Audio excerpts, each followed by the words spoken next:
Yo, yo, yo, what is going on, people? Welcome to Throwdown Your Questions, episode 516. I'm your host, Tony Polanco, and tonight I'm joined by Emilio Lopez. Sup, people? How's it going? First Throwdown Your Questions of the year. Yay.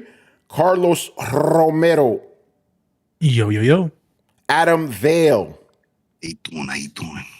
Richard Bailey Jr. What's up, everybody? And Brian Manjoma. Imagine getting roasted by a shitty pizza company. That would never be us. Oh, man, imagine that shit. All right, people, we're back for the first Throwdown Your Questions of the year. And my first episode back of the year. Happy to be back. I want to give a shout out to the fellas. Held it down on the Thursday show. I heard some of it, specifically the Virtua Fighter part.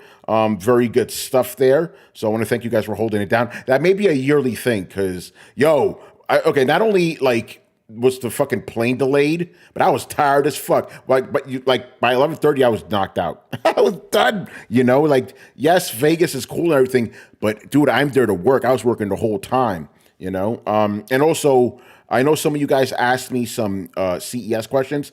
I'm not going to answer them on this show because I want to tell you some CES stories, and those questions pop up, during my story. So I'll tell you the whole rundown on Thursday. It'll be good stuff.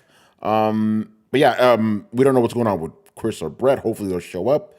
But other than that, man, let's get this party started, people. You already know. Throw down your questions back, son. All right, first up, we got Jay Shep. Excuse me? Question. Carlos, this question is for you. Uh-oh. Oh, shit.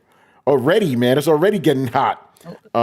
He's getting contentious? He goes, as a huge Halo fan, how do you, Carlos Romero, feel about the Master Chief Collection possibly coming to Switch, assuming the rumors are true? Be honest, Carlos. Be honest. But before you answer the question, Carlos, you give people a little bit of a rundown because I don't think you guys talked about this on a Thursday show. What is up with these rumors right now, bro? Yeah, I have no clue what's going on. I did hear about that one through the Discord. Okay, I'll fill it in real quick. So, and I'm just gonna say names right now. But I don't give a fuck. So apparently, a YouTuber called Nate the Hate, I think we may have mentioned it before, is claiming that Halo: The Master Chief Collection, among other games, are going to be coming to the Nintendo Switch too. And I think my boy Jess Corden may have corroborated that. So, so obviously this is coming from a YouTuber. So take that with the illest grain of salt.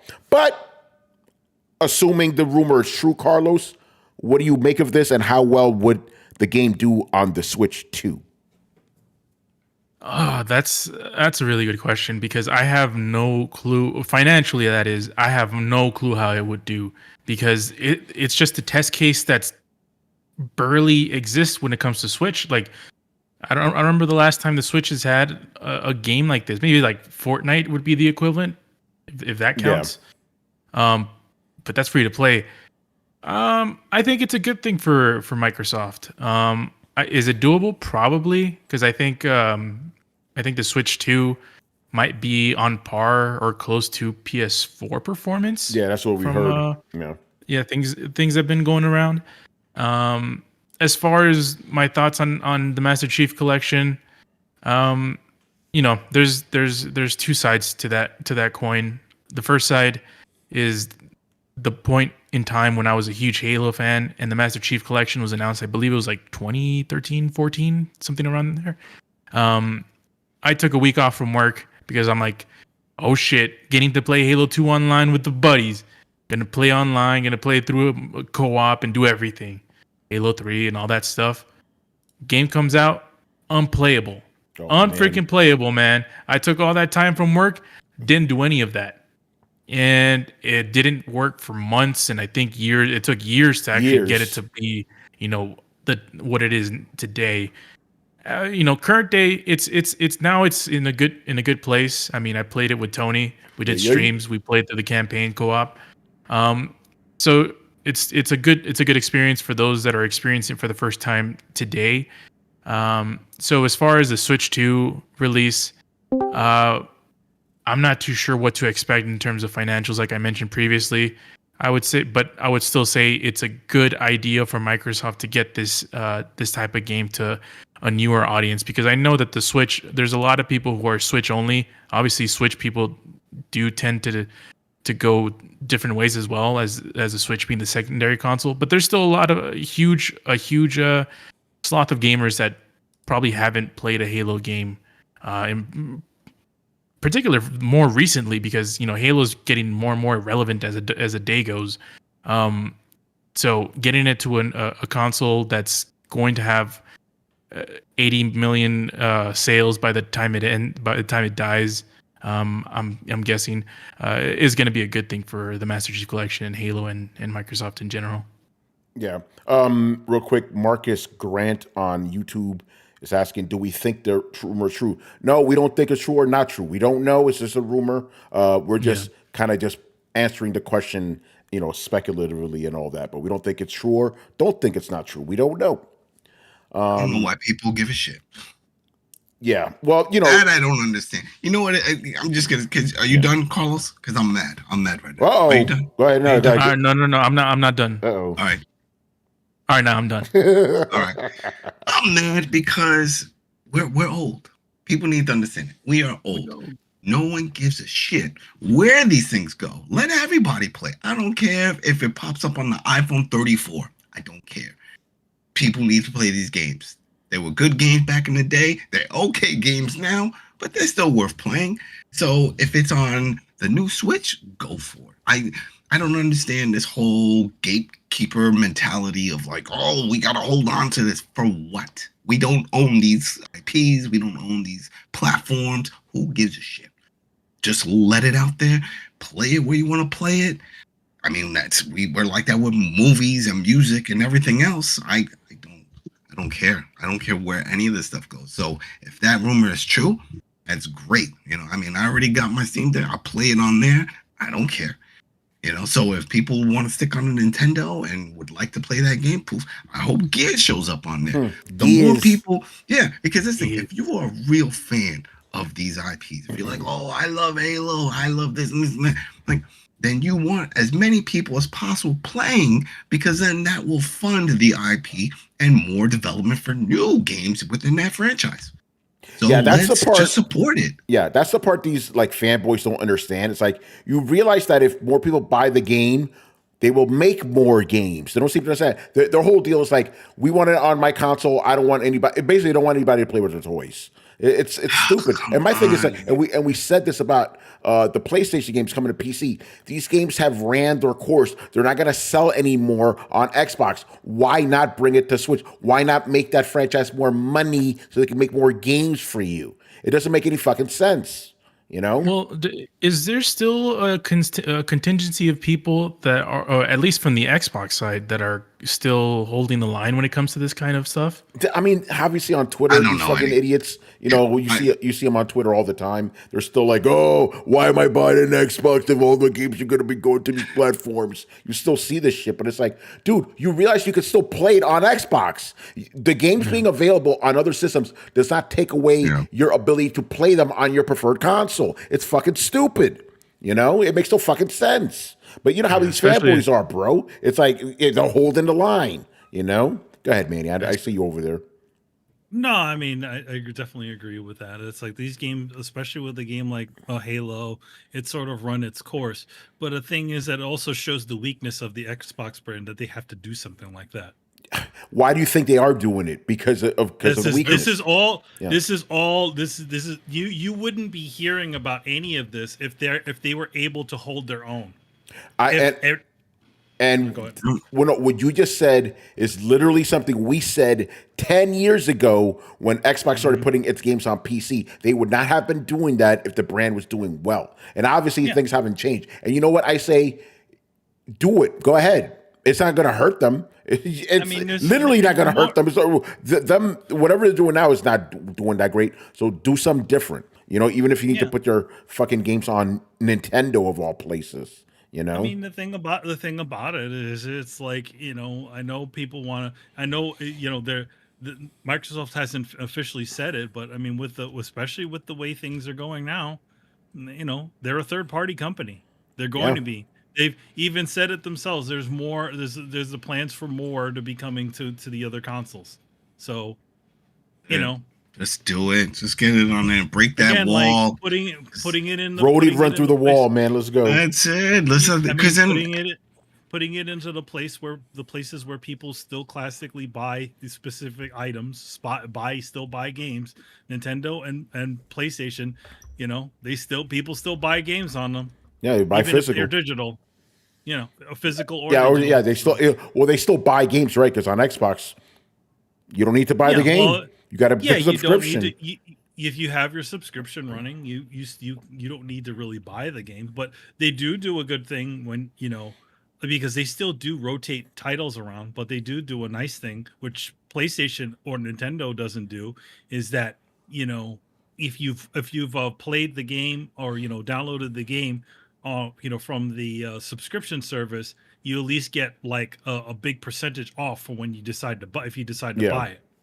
So they'll throw in and you get a discount on top of that. Yeah. So they'll be like, it doesn't matter. It doesn't matter if you still have your Game Pass activated. You can still buy it after the fact. That's good. When I bought Hi-Fi, I bought one title on there, and after I already played it when it was on the subscription, I decided to buy it later, and it was still running. So you could still get a little bit off of the game that you've downloaded. That's good. All right. Anybody else want to jump in on this? Xbox games possibly coming to the Nintendo Switch 2.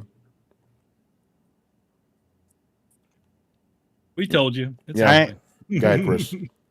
Yeah, this is not a surprise. This is an Xbox marketing campaign. They'll just throw the Switch will be on there the next ad, the next go around. The Xbox is not is just a brand and a service at this point. Just having the Series X or whatever, even if they make another console, it doesn't matter, because they had the Steam Deck as an Xbox. The Legion Go is an Xbox, the RGL, your PC, your television. So throw the Switch on there, right? They're just casting a wide net and hoping to sell more software, because that's really where the revenue is driven. It's not off their hardware. They're probably losing money on their hardware for years. For any of these, it's always about the software. No. It's all about the software. And it's funny how Valve nipped everything in the bud real quick with all that, because once the Steam Deck started taking off, and it's all these other countries, right, in Australia and other areas, I'm like, it's going to be another platform and this and that. And they're like, wait, no, we're not. We're going to be on other things too. And then just like you guys have seen over at CES, there you go. Lenovo, here's a model with SteamOS. No, it's not a hack. No, it's not a joke. Yeah, it's real. It's like, no, it's real. They're like, yeah, we're gonna put our shit on everything. It's all about, again, software and sales and getting their storefront. So if you have one that's like, I guess what I did, I'm like, you loaded SteamOS, good for you, do it, because it's helping them out. They don't care. They want to make that money. Yeah. I don't know how well Halo will do and on the Nintendo platform, but they're just casting a wide net. So the only way Nintendo could screw that up if they cloud base all that.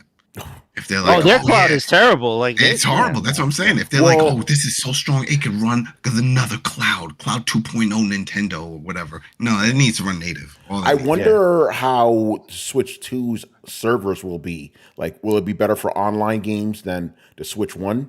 Like, if this game is going to come to it, they need to get that right. They don't want a repeat of what happened on Xbox with this fucking game, Right. I mean, I think the irony is that they would probably have to. I don't think they have the infrastructure on the back end to do it well, so they would probably just rent the back end / infrastructure from Microsoft. Yeah, especially since it's a Microsoft game, Makes sense. Well, that Sony rents a lot of their back end from Microsoft. Yep, Azure. Yeah. Yeah, they do. Yeah. Man, it's would be a big change, because remember, for the longest time there was something. Even Uncle Phil had talked about it when asked, was like, "Hey, why don't you have some of your characters in Smash Bros? That would be great." And he was like, "We tried." They said they reached out and they said, "Hey, we could throw Master Chief or Phoenix or somebody." Yeah, how times have changed. Yeah, if the rumor's true, obviously, if the rumor's true. Yeah, if the rumor, but maybe Nintendo. Yeah, you're right, because Nintendo does like to hold a grudge. And as we all know, that famous story of Microsoft walking in with Mr. Moneybags, it's like, hey, How much? We want to buy you. And they got laughed out, and maybe they took, took this shit to heart. Yeah, technically, it was Nintendo the one doing the laughing in that case. So. That's what I'm saying. Yeah, they were laughing because they're like, no, we're not. We don't need to sell. We're good. And maybe it's water under the bridge now. Yeah. Marcus Grant says, I can't believe we're going to see Xbox go the Sega route. Listen, they've already been going down that road for years, man. You know? Right. Here's a difference with that. And this is when even when Phil and all of them talk about, I have a feeling there will always be an Xbox. It just may not be everywhere. It's just like they make Microsoft Surface and all these other things. You don't need it. It'll just be another device within it'll be, if there's one thing that we've learned in our generation, thanks to the internet throwing everything in our face and FOMO and stuff, people love collector editions. People love collector models. So I could easily see every once in a while, maybe a few years later, another Halo, another Gears, another Forza, something. There will be another Xbox, and it's available on Microsoft.com. That type of thing, not in stores. The collectors get it here, and it comes, and I could see that. And why not? Because then that'll be based off per order type of situation. It was like, oh, well, limited edition or limited quantity, jump now. And then they don't have to worry about shipping like 30, 40,000 to some area that's just going to sit on the shelves. But they're always going to do. Go ahead, Ben. I got a question. Because I keep hearing this, and honestly, the more I think about it, the more the less sense it makes. So everybody's talking about Microsoft's not going to have a system, right? Is that kind of what we're talking about? I'm assuming here, right? People are assuming that. That's what people are saying. They're assuming that. Yeah, okay. And so what the fuck is that? I get that. You can have a computer, right? You can have a hardware, you can plug into the system. So first of all, I don't think Sega is a good comparison. Valve might be a good comparison, but if you turn into Valve, I can hardly say that makes you a failure, right? That's number one. Number two, you're gonna need hardware to play your game on, right? And a lot of cloud gaming just isn't there, and there will always be a need for enthusiasts having some sort of hardware, right? There's a reason graphics cards aren't just going the need for graphics cards aren't just going to evaporate. And unless you're talking about building a PC setup in the living room, which the PC has never successfully integrated into a living room entertainment setup. It just fucking hasn't. So unless you're talking about a TV, which is now going to cost $500 to $600 more because it has Xbox integrated hardware inside of it, in which case Microsoft gets a kickback.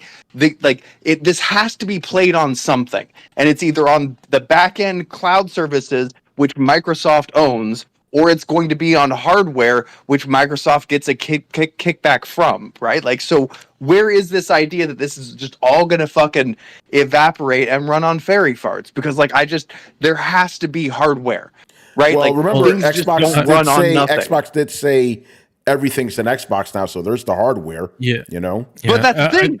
They own the back end, so they own that hardware too. You're paying for they're making money no matter what. You're either streaming it using their platform, or you're buying it, with either hooked onto their hardware, or even then they're still getting things through their storefront, right? So as long as people are buying hardware, and people still do buy hardware, sales numbers show that, where is this idea that it's just going to evaporate? I understand that people say because they're saying, if your tablet is an Xbox, if your TV is an Xbox, if your PlayStation is Xbox, what do you need an actual Xbox for? I think that's where that's coming from. Because your PlayStation and your tablet don't have the specs that a full-on Xbox does. That's what they're going to sell. The PlayStation 5 is comparable to the Xbox One, though. Xbox Series X, though, tech-wise. Yeah. So but I will say this. I mean, if we get to the whole cloud thing and whatever the hell AI it turns up using in the future, the specs are going to be kind of irrelevant. It's more of the bandwidth and the internet that you have that allows you to play games at that point.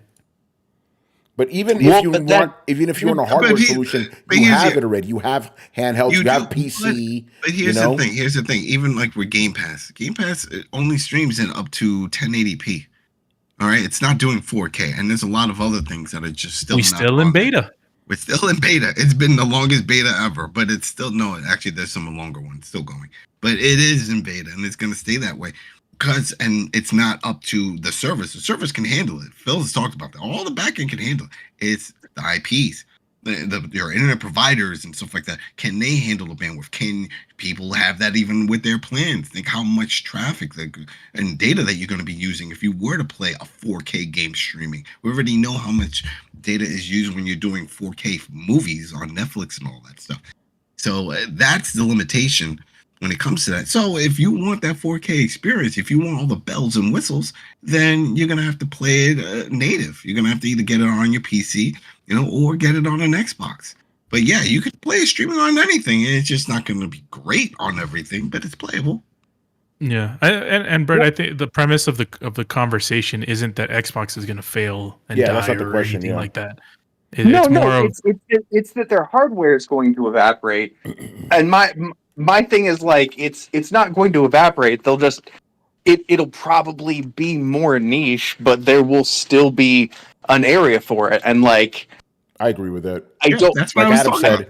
That's what Adam just said. Yeah, like a niche thing. It'll be that's it. It's something you get on their website, or if you already have a console, you'll see the ads everywhere. It's like, this is what's coming. It's gonna be man. Come on, Gear 6. Give me Gear 6. Gears. I love Gears, man. Can't wait.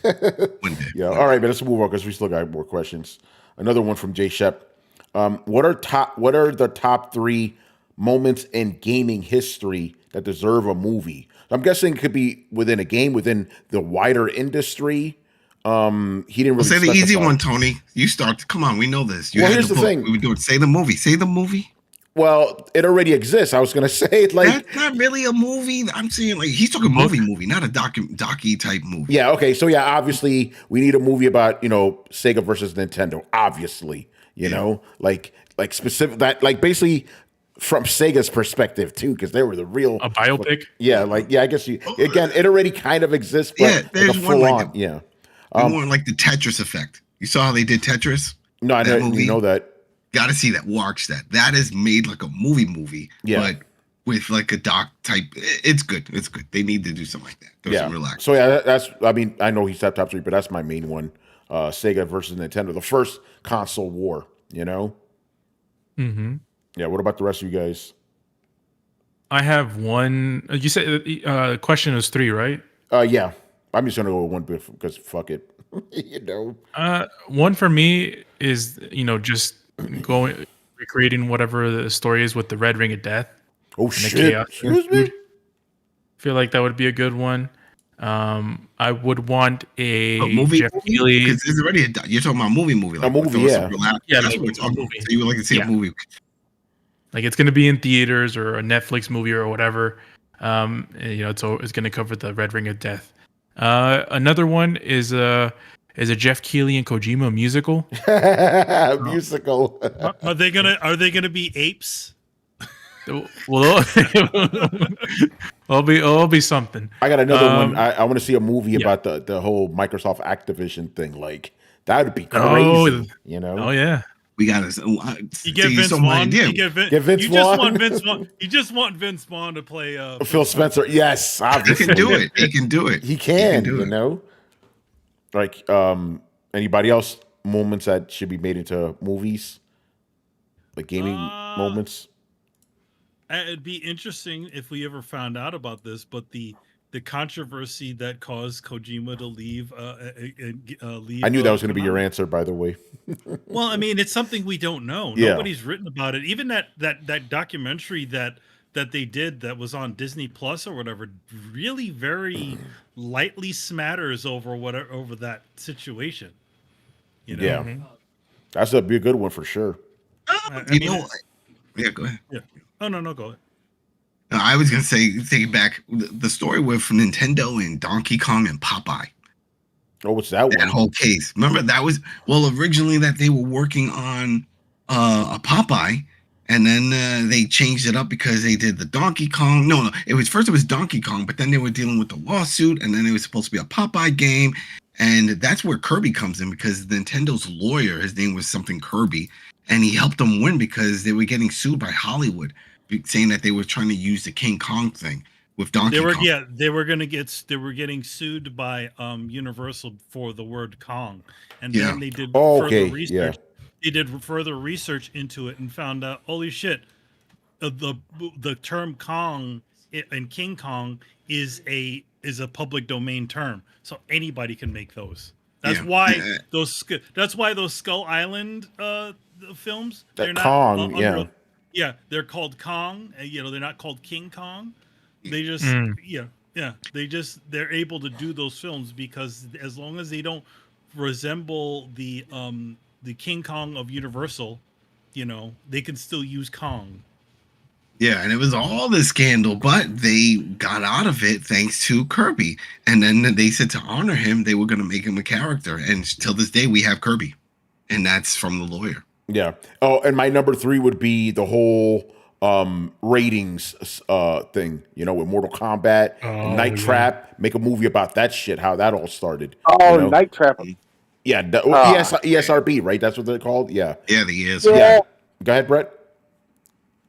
I don't know. I mean, some of those sound fun. I don't know. Some sound a little bit dry, like some the Wolf of Wall Street shit.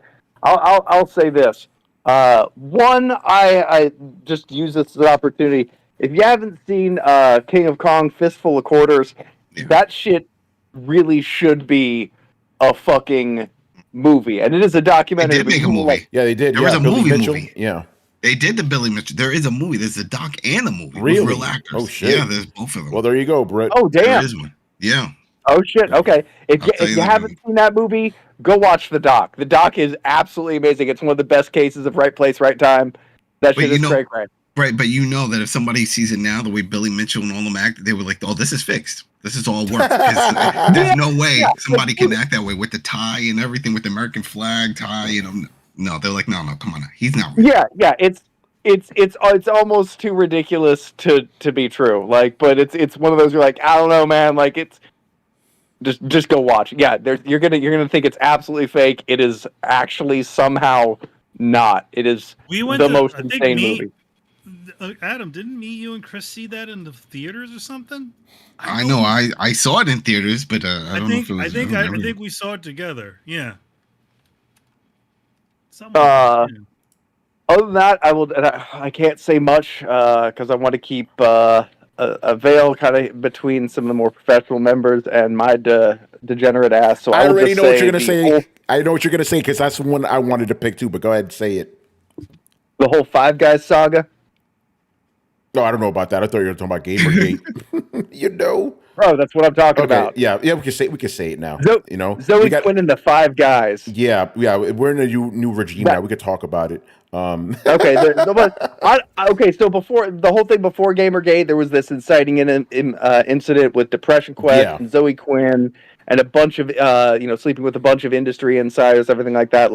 And that kind of got swallowed. The shit, the Gamergate eventually became into, but it was a really weird kind of catalyst incident, and it was dramatic as fuck. Yeah, and we're still feeling the repercussions of that today.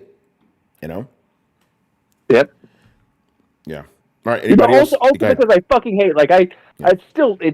Going off on a small tangent here. I still fucking hate how I can go on Wikipedia and see just it's about a group of gamers who just hate women. Motherfucker, I was there. I had boots on the ground. I was there. I saw the whole thing. That is not fucking true. Yeah, the caveat, Brett, I want to add to that is a fair movie, not a biased movie. I want a fair movie, Yeah, just what actually happened, man. Yeah, exactly. No, do not cast that evil on Sydney Sweeney. Logic wins. He goes, Sydney Sweeney would play a decent Zoe Quinn. No, do not put that evil on that beautiful woman. No. Do not do that. Brett, I have a correction. It was not that movie. I was thinking of Dogtown Z-Boys. They did the doc, and then they did a regular Hollywood version of it. So we do not have a King of Kong. Hollywood version. So make that into a movie. Billy Yeah, they can Mitchell, make that man, movie. character, bro. All right. Anybody else? Top 3, or or whatever 3 you want of gaming. All right. I got another one. The story of Torrance Davis. Let's go. You know, he's got based off the book. That's it. He got a book too. He's got a book. They were like, "What's the script?" He drops a book down right here. He needs to do an extended edition of that book, and we need to redesign that book. I read that fucking book in an hour. Like, Torrance, man, where's the rest of it? Yeah, come on. He needs to bump that shit up. You know. All right. Call up Tony Polanco. I hear he's a really good editor. Yeah, or if you need a ghostwriter, let me know. Oh shit. I'll tell you guys some shit off air. Anyway, Carlos, go ahead. Oh, just one movie. The 24 hours that Robbie Drum spent on the E3 floor. Yo, by the way, Logic Wins, he goes, "That joint fire, the hip hop gamer story. Let's go." On my TV? On my TV? On my TV?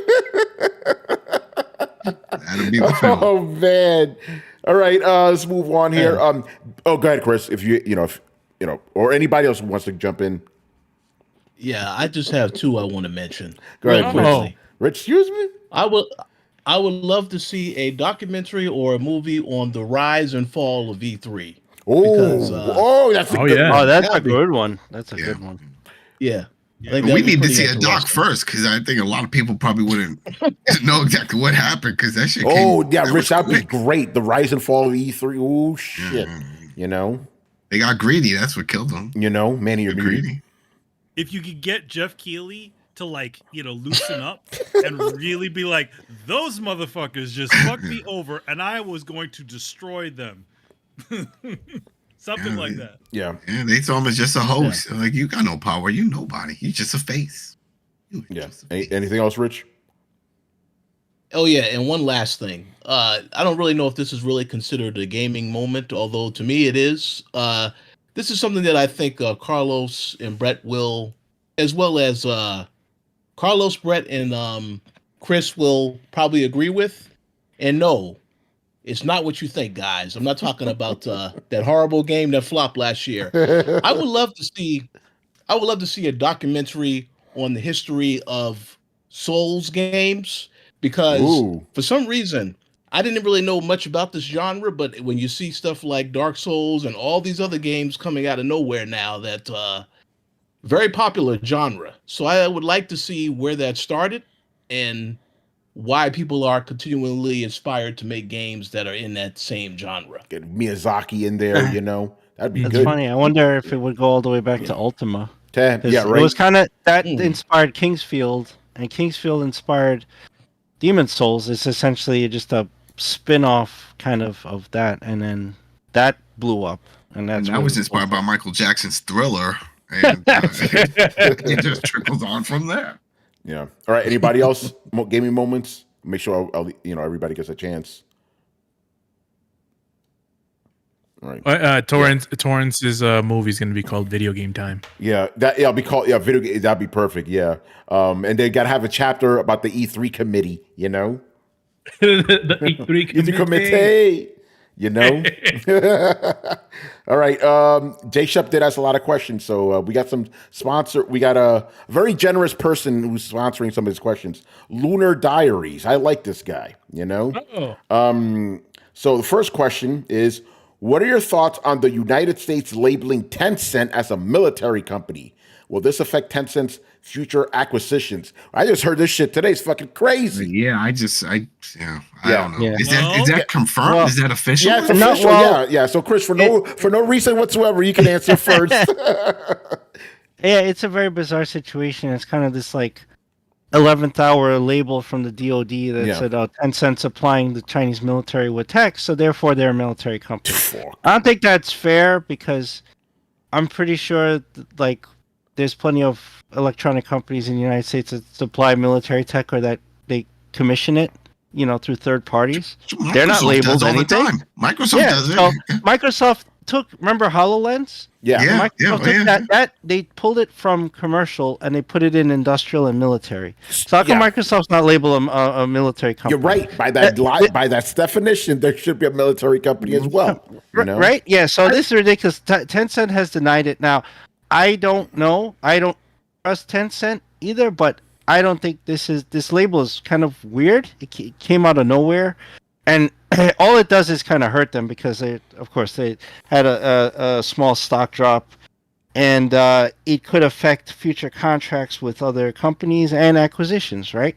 Because you have this extra scrutiny. You're a military company. You try to buy something like Ubisoft, right? So it's not just the FTC or the Canadian FTC is looking at you. Now you have the intelligence agencies looking at you because you're not just a commercial entity. So it makes it harder for them to do business. So I'm not sure where this is coming from. It's coming from other corporations. Maybe that's it. It's a cock block. That's what they're trying to do. Maybe they're trying to stop them. Well, with the way they've been running rampant through the game industry and all kinds of other tech industries, that again, like people don't, there is somewhat of a danger to that, especially since they're a company that's partially owned by the Chinese government. Right, but we have stuff in place to handle that. Like mislabeling them a military company is not the proper or legal way to handle that situation. Well, that's why we have a Federal Trade Commission. The EU has one, the UK has one, Canada has one. That is the process you go through. We have antitrust laws, so does Canada, so does the UK. Those are the processes you go through. The minute you pull in a military factor into a company, it puts it on a whole other level of scrutiny. So, and it's not fair to say, well, they're eating up the industry. So but that's not what it's for. There's complete misuse of the labeling. And if it's untrue, right, what happens? There could be international lawsuits. There could be sanctions between the government. It creates tensions that should not be there if it's not true. Yeah, very strange. Hopefully we'll learn more, but yeah, kind of strange stuff. J Shep, what's going on, brother? Thank you for joining us. He goes, maybe they were labeled that way to stop them from growing. I mean, again, that's not that's not an appropriate action. Yeah, look how Sony fought Microsoft over Activision. They took it to courts, right? Now you could say it's lawful or whatever, but they took the legal route to stop the acquisition of Activision by Microsoft. That's how you do it. Sony didn't go whisper in the UK's ear like, you shouldn't label them a military company. Hell, look at HoloLens. Oh shit, okay, boom, it's a military company. Now they can't buy the thing. No, that's not the appropriate way to. Are they based in China? Tencent, yeah. So there you go. There you go. They're enemy of the state. That's it. So anything that comes out. I mean, we've talked about it before that we're not all for Tencent just gobbling up all these companies. We've talked about it and what they can do with these IPs. So right, is this an appropriate action? Yeah, I don't think it is. No, it's not. No. You cannot redress this issue by mislabeling them. Again, you're putting a whole other level of scrutiny on the company, and it's like it's not fair. You can't. The argumentation can't be, well, they're swallowing the industry. Well, there's things in place to do that, and they have to fight it. Like other companies have to take this to the legal route. You have to go to the Federal Trade Commission or the UK's commission or whatever and fight it and go, this acquisition can't happen because A, B, C, and D. And okay, if you want to bring up that they're state-sponsored company and they may install spyware and stuff, whatever you want to do, you could do that. But that you have to take that in a legal route. Having the DoD slap a label on them that now ties their hands in every single transaction they do is ridiculous. Yeah, I agree. And obviously I'm not a big fan of, communist anything, but right. Neither am I. But in this case it's like, no, this is really crazy, guys. Because like if we believe in free market stuff, you have to do it the right way. Yeah, exactly. Yeah, this is bullshit, Not a fan of Tencent, but this is bullshit.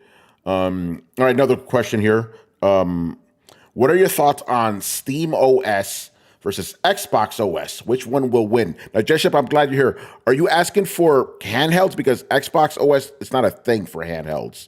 The Xbox. We wish they had one. Yeah. You're talking about Windows, right? Yeah. Are you talking about Windows? Like, I think he's talking about Windows. Or maybe on the console.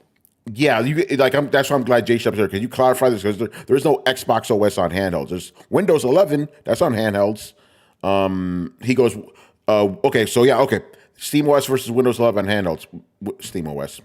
Why do you think Lenovo's putting SteamOS on their shit? If you've read any of my handheld reviews for the past 2 years over on Tom's Guide and what I've been saying on this podcast, Windows 11 sucks for handheld. It doesn't really fit that form at all. You're basically getting a mini PC, which is fine. Here's the thing. Windows 11, it gives you the ability to really modify shit the way you want. SteamOS, you kind of have to work around it, and obviously as, we've improved, Windows 11 actually kind of hurts performance and battery life on handhelds because you have to put all this, like you're just getting the entirety of Windows put on there. It's not just specific to gaming and stuff, right? So yeah, SteamOS, again, this is why Lenovo decided we're going to have a version, of our Lenovo Legion Go with SteamOS.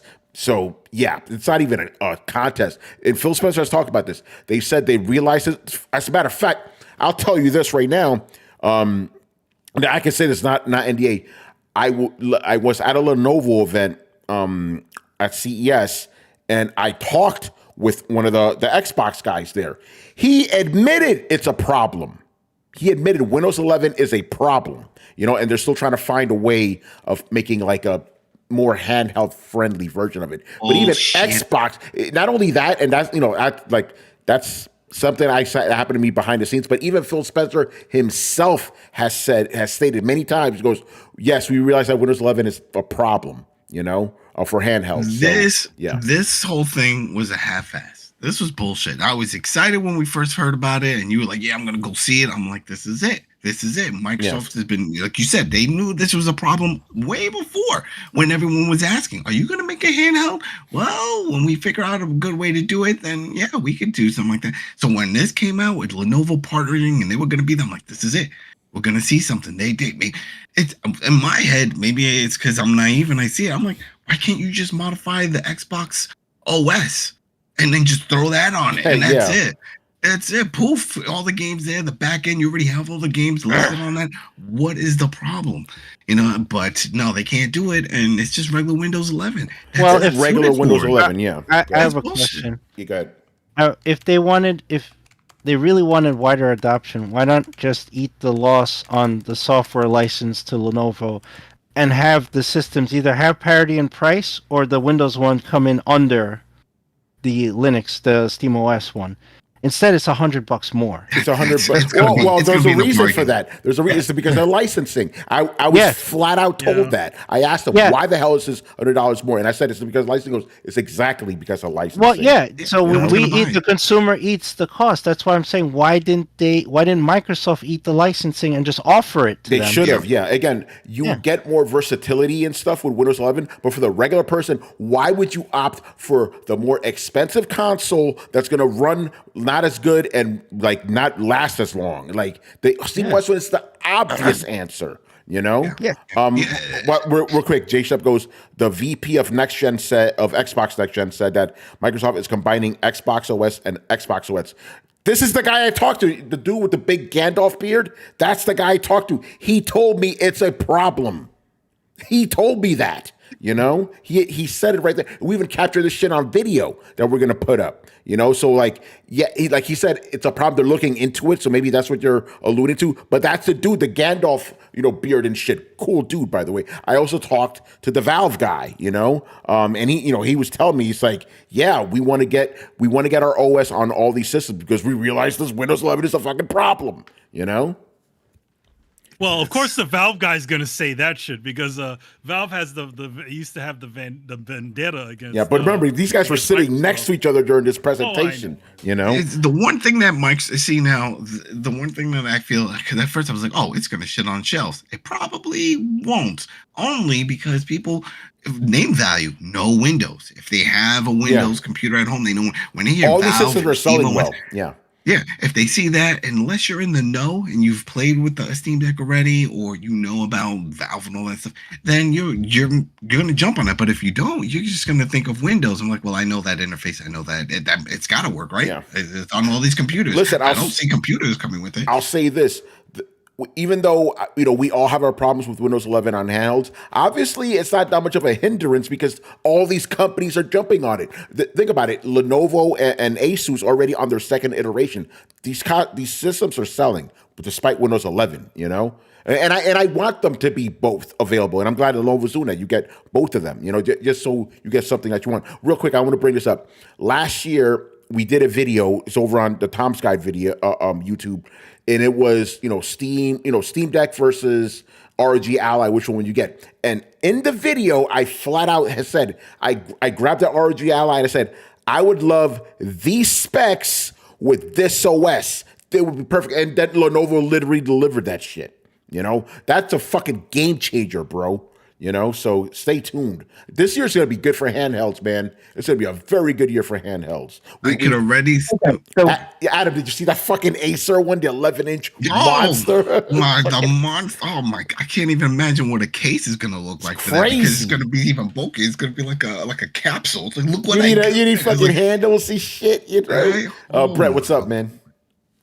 Okay, so while I agree kind of in a perfect world scenario, I don't think that this is a perfect world for a couple of reasons. One, chaos and strife run rampant. But besides that, so I think a lot of people would ideally, again, in a perfect world, love if their handheld and their, laptop or their PC, or all three of them, all ran on the same basic architecture, right? And even on top of that, like, as much as I hate to say it, because I like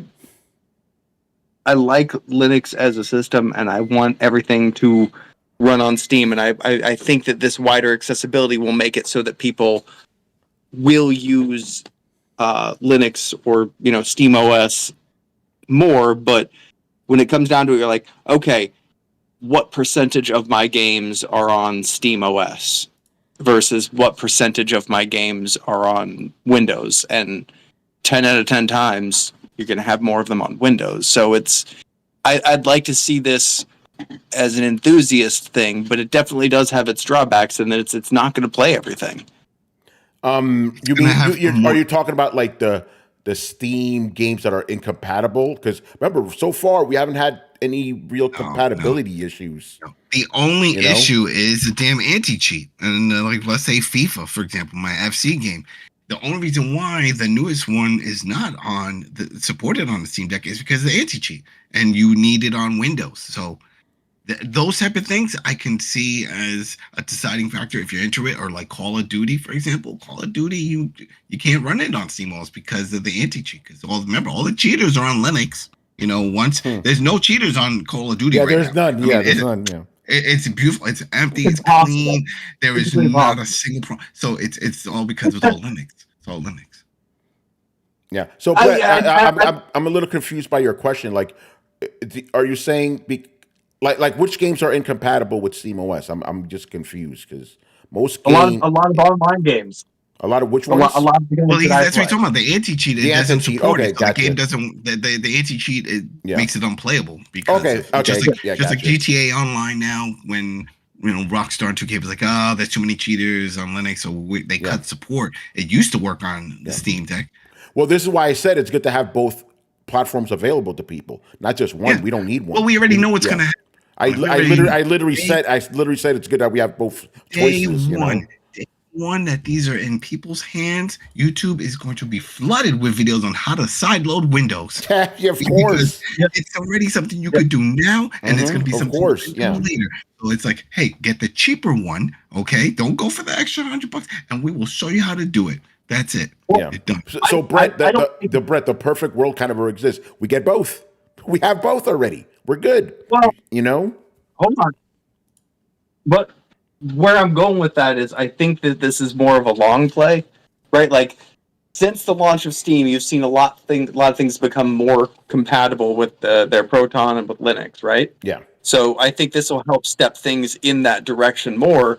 And in another, say, 10 years, I don't think that you're going to have the discrepancy between things, everything will work for both. And then it'll be a level playing field, and they'll be able to, truly, compete kind of unbridled. And I think that that's when it's going to become more of a huge thing. Because I think right now you need both. Yeah. If you're going to play anything, any of these online games, and maybe it's just me, but I think that this panel skews towards a lot more single player cinematic games than your average gamer.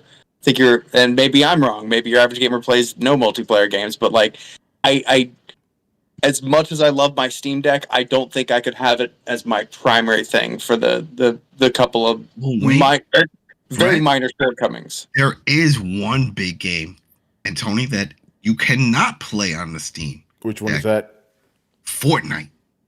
Because of Epic. the licensing shit, yeah. And it's Epic, and that's all. That's they own it, so that is like that's not in the store. None of that stuff. You would have to sideload Windows. Yeah. To run So, that if you not to go off on a tangent, but this is just too interesting to me. So, Brett, do you feel you just said that the Steam Deck can't be your primary system because you can't play a lot of your games, right? Yep. This is why Savannah is so fascinating because Adam, he mostly just plays on Steam Deck, and he's I good, love it. So I love it. Very interesting to me. Differences in gaming. I just always talk about because we have all these issues of console exclusivity and this and that. And it's like, well, I don't have to worry about that because we got all the first party games that show up from Sony. We got Spider-Man, 2 coming in a few weeks. You know what I mean? And then same thing with Xbox. We got Halo and Gears of War from the 1950s and Forza. We got all that shit. So the only thing missing is Nintendo. And then there's ways to do that too. Yeah. And this is why it's good that we have both. We have, if you just want a regular handheld, no bullshit, get one with SteamOS. If you're like Brett, you mostly play a lot of online games, you get one with Windows 11 and you'll be set, Honestly, no. Online games just do not, they do not work well on handhelds that I have seen. I could be wrong here, but most of those things, like they're if they're not competitive, then they're co-op in a way that you need to have the same frame rate as everybody else.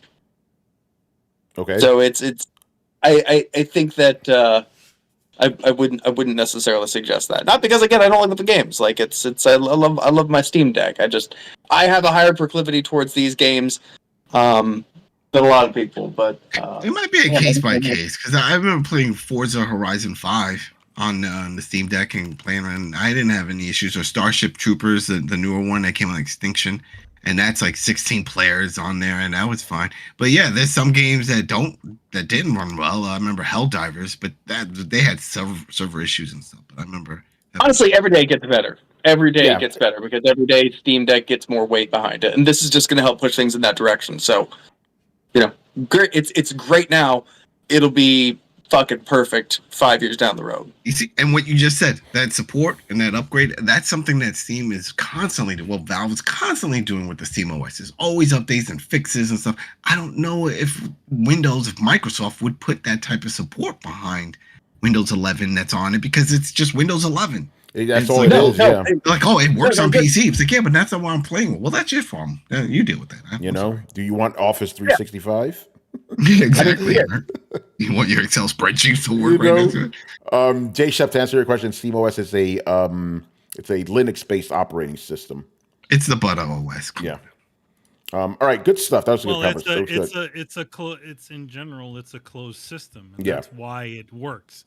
If you're until Microsoft actually goes to the trouble of making a Windows Lite, this is not going to be possible. Windows 4 handhelds, make it happen. It's a combination. It's that and Proton, which is also something that is in house. That is another marvel. That's magic right there because that's what makes all these Windows based games even work on. Yeah, that's right. Yeah. So without Proton. Yeah, and that's the other thing that always groups people like, oh man, my game doesn't work or it's got bugs. I'm gonna wait for a publisher. No. You gotta wait for an updated version of Proton, and those things come out nightly. Like you could just get one tomorrow, and it'll say exclusive. Oh, this fixes for X game or whatever. It's like, oh, okay, so I'll upgrade my Proton and play it, and poof, there you go. Yeah, good stuff. All right, another one here, Ace Ali. What is your personal wish list for gaming in 2025? Announcements, releases, hardware, software, services, anything. What would each of you like? So what do you guys want to see? I said mine. More we're handhelds? gonna get another more handhelds. We'll get. I mean, I like this the monster beast that we just saw with the Navo, but I'm sure that Valve the Acer Nitro Blaze 11. The Nitro Blaze Mega Super Edition. It comes with 2 battery packs you strap on your hips, so that way you can, we can get that whole thing. That and Gear 6, man. We got some teaser and the whole thing, and it's gonna be I already blanked on that. Extraction Erection. It was just something. It's a prequel. It's a prequel. But that's not even Gear 6. That's not Gear 6. No. It's Gear 0. It's Gear. Yeah. It's before when Marcus would let him to go to jail and all the craziness that happened and all that stuff. So it's going to be interesting. But that and my Gears collection, which according to I guess all these people were lying. That were on LinkedIn, all these developers that were looking for new work, and they were posting up, hey, previously worked on Gears PC collection, and for the Coalition. I was like, well, you must be lying because that never came out. It's been over a year now. We don't have any PC collection. They said they worked on a collection that's similar to what we have with the Master Chief collection, but just with Gears games. And that would have been fantastic because those games are not on PC. The only one that's there is Gears 5 and Tactics. That doesn't exactly mean that they're lying. No, of course I'm just trolling. I'm just saying it's like it's taking forever for the Coalition to just announce this, and that was over a year ago. Here's the thing: there's a lot of things behind the scenes at Microsoft. A lot of games that were canceled. A lot of other things that people never even knew about. That were probably that could have been one of them. They could have just said, we're not going to do that right now. But they made it seem like it was done. They were like, we did our stuff and contract's over and it's done. I mean, that's the way contracts go. It's like no, I know, but they're done. But it's just come on now. With a big IP like that, you would think they would make sure that was cooked and ready to go because how many exclusive IPs do they have of any value? I mean, this is it. And if things are selling well, like they said on PC, they're like, this has been working out. That's why we're on, Valve after pulling everything when they were doing their own Microsoft. Sure. One thing I am surprised is that that Microsoft did allow them to say that they worked on this version, on this game. I suspect they probably didn't.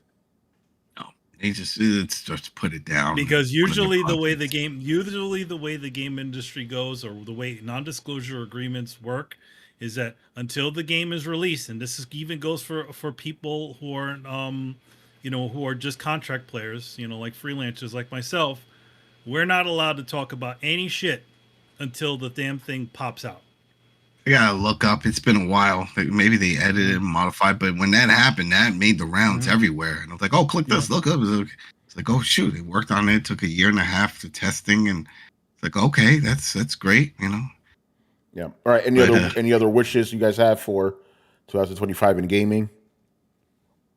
I just want to see the industry surprise me. I see a lot of sameness going on. I'm assuming a good surprise. A good surprise, not the bad surprise. We got a lot of bad surprises. The thing that I didn't know I didn't need, not just a replay or the safe zone from the past 4 to 5 years, 4 years of gaming, which is remakes or remasters, sequels. All of those things, obviously, those things are not going to go away because familiar names are always going to catch people's eyes. But something new within that space, that's something I didn't know I need. Something that would really get me excited about these games. Because again, we're getting a lot of sameness, guys. I know. A lot of people like, oh no, this is the greatest generation ever. Like, how is this the greatest generation? No one's saying that shit. Who's saying that? No, there's people out there that are saying, especially a lot of those. To quote Adam, they're smoking crack rocks. Right, they're smoking crack rocks. Especially a lot of young cats who don't know any better. Adam. I love this generation. It's the greatest ever. I love it. Oh Lord, have you played The Last of Us? Oh my God. Oh, you played The Last of Us 2 remastered. Oh my God. The Last of Us. That was the best game. Watch HBO. Hey, Chris, But yeah, I definitely want to see those things that we didn't count on, popping up out of the woodwork. And like, okay, it's it's great. We see Hideki Kamiya making a new company, and they're making Okami. It's great. It's nice to see that they're making another Okami game, but I would much rather see Hideki Kamiya make an all new game. Yeah. All right. Anyone else? Go ahead. Okay, Manny, if you had anything else. As I say, the last thing, but again, like, it's those familiar names that also get people excited. The money. That's where the money is. Yeah. Go ahead, Rich. I got two.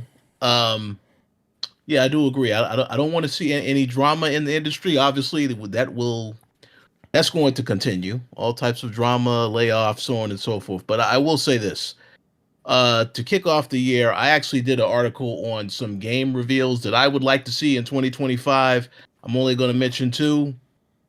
The next Resident Evil, because I've seen enough rumors about this next Resident Evil game that I feel like obviously Capcom is focused on Monster Hunter Wilds right now. But I find it hard to believe that they're only going to release that in the fighting game collection this year. So I will be curious to know what else they release this year. That's one. And secondly, I also found out that there is a very important anniversary coming up this year, and that is the anniversary of the Nier franchise. And they have already teased that they're going to talk about whatever their other project is they're working on. So I'll be very, very curious to see what that is. But those are two things I definitely want to see this year. I feel like I don't even know you anymore. You just said you're looking forward to Nier. Who are you? He's a changed man now. He's into RPGs and everything. That's because he played it, yo. You got to play that shit. Oh my Lord. Yeah. I'll go next. And again, obviously, this shows you how one track mind. No, one track mind I am. But even though I know the game's not going to come out this year, I want to see a full gameplay trailer, preferably during Evo, of Virtua Fighter 6. And I got something to say about that. I want to see that. The thing is, the other wish list stuff is not wish list because it's coming. Monster Hunter Wilds, that's been on my wish list forever, but the shit is finally coming. That game alone is going to carry me through the rest of the year. I'm not even kidding, But yeah, I want to see Virtua Fighter 6. And yeah, I'm kind of with Manny on this one too. A little surprise here and there. That'd be kind of nice. Like, oh shit, I wasn't expecting that, That'd be good. Other wish list things already came true. Motherfucking Soul Reaver's back. I got to buy that shit. I also want to see less layoffs in the industry this year. It's been too fucking crazy. Can we stop the bleeding? Or maybe not stop can we slow down the bleeding? I think it's going to be some bullshit. Stop the overspending, and I think stop the bullshit. The Yeah.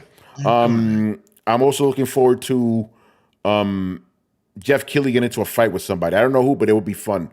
And I also want to see the remastering engine. So let's see what happens with that. All right, anybody else jump in? Yeah, I'll go. Obviously, Monster Hunter Wilds.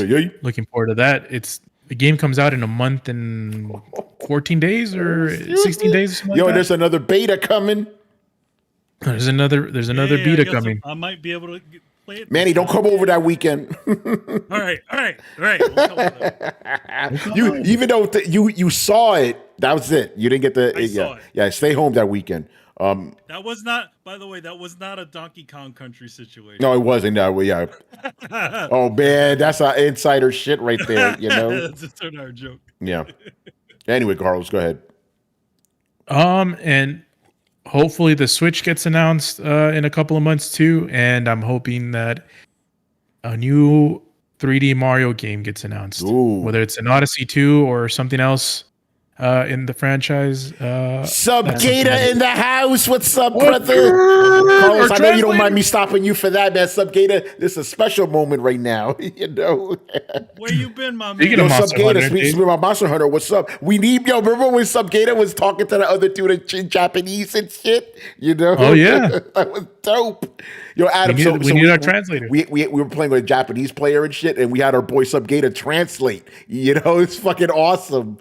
Like, it's fucking dope. Oh man. All right. Anybody else? Star Citizen. Yes. There you go.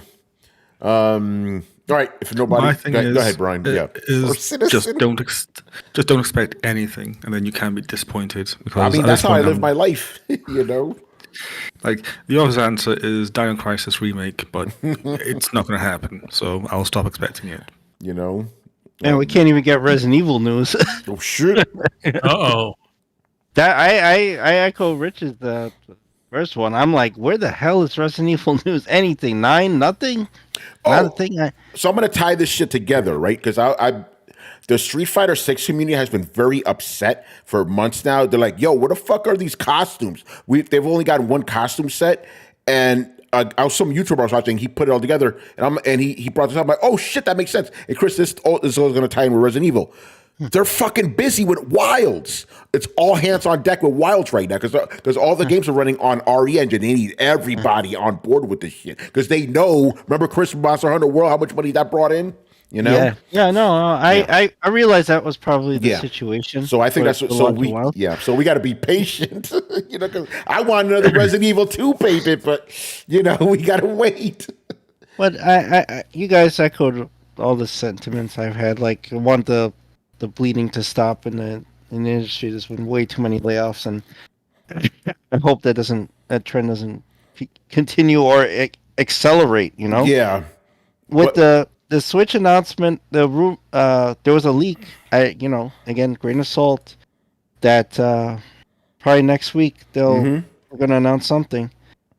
But I think Tony's and my prediction's right. It's gonna parallel the Switch launch. Yeah, just before the end of which is March 31st. So somewhere mid-March they're gonna launch this thing. Damn, yo, we getting the old heads tonight. Cool. What's up, brother? The Warzone crew's coming out tonight. You know, They heard you say torrents. That's they did. You know, excuse me, my ears burning. Go ahead, Adam. Didn't we stay up late to watch when they announced the first Switch? I remember some kind of announcement in Japan. Remember there was a countdown, and then we heard that was the first time, and it was all like with subtitles. I vaguely remember that, yeah. And we were like, oh, wow, okay, so it snaps on. They were talking about that HD with the ice cubes and all that crap. Yeah, I know. Yes, you're right. Who else says he's halfway through a 12-hour shift? Keep on going, bro. Yeah, no, Adam, you're right. I forgot about that, but we did stream that shit. I mean, we'll talk about it on Thursday, okay? Because the timing is weird because I'm like, so if you're going to announce something next week, you only have like a month and a half to like put it out there. But then again, it's a Switch too. Motherfuckers going to buy it, you know? This is what we talked about on the previous episode of Throwdown. Yeah. Where it was, I surmise that if they do say anything, it'll be an announcement of the console. But the actual release will be a holiday of 2025. I said March. But what about the fiscal? So you don't think it's going to happen on the fiscal year? No, I don't think it's going to happen. Interesting. I mean, holiday to me, if you're going to announce it now, if you're going to announce it now, holiday, you would have to announce it during the summer because you want. You want momentum. Yeah, you want momentum. If you announce it now, the momentum wouldn't be there. You have 11 months. Yeah, that's too much. To make it. Because last time, Chris, correct me if I'm wrong, didn't they do it in like early December? So it was only a few months. Like you need that momentum. Also, you're gonna derail Switch sales. You don't want. The minute you announce a new system, that's it. And people are like, "Oh, wait, okay." November, that's the holiday. I'll wait. They're not going to buy Switches anymore. Yeah, we're going to see Switch ones, OLEDs on a blowout sale everywhere. So holiday wouldn't work at all. You know, it would undermine the Switch. The original Switch was announced October 20th, 2016. October, okay. And it released March 3rd, 2017. So that was. Is the October day the same day they had that live stream? On October 20th, 2016, Nintendo originally announced the console and the name Nintendo Switch alongside a trailer demonstrated the hardware's. That was it. Yeah, that was it. That was it. Because I remember we so it was October. So that was. They were in a different situation with that announcement. They had to do it. Wii U. 6 months. The Wii U was such a failure. Yeah, and it had that was the worst holiday it ever did. They actually, I think, and there's no confirmation of this, so you could do whatever you want with this. I think they actively pulled it from points of purchase. They pulled the system. Oh yeah, you couldn't buy one that holiday. It was such a failure. So they just kind of switched. So they announced it early. They built momentum against the Switch because the Wii U wasn't doing anything. Hurting it, you couldn't hurt it at that point. It was already dead. Yeah. So to be fair, the Wii U was announced. Goddamn, a year before they actually released. It says, unless this is wrong, that's got to be wrong. I remember it coming out that year, because they announced that shit at E3. At E3, and everybody was confused. Like, is this the console? So it says on April 25th, 2011, Nintendo released an official statement announcing the system to succeed the Wii to be released during 2012, and that playable console units will be present at E3 2011. And the Wii U came out November of 2012. Yeah, because I remember that E3, everybody was confused as fuck. I think it might go that route. I think they want to capture the holiday thing. I think they're going to lead us along. They're going to announce it. They're going to lead us along until we get to that final point when they finally release. I'm leaning more towards what Manny's saying. I feel like an announcement before the end of the fiscal year. Oh, announcement before the end of the fiscal year. But what's going to happen with the Switch? Is anyone even going to buy that thing? For the rest of the year? It might get a discount or something. Who knows? People will still buy it.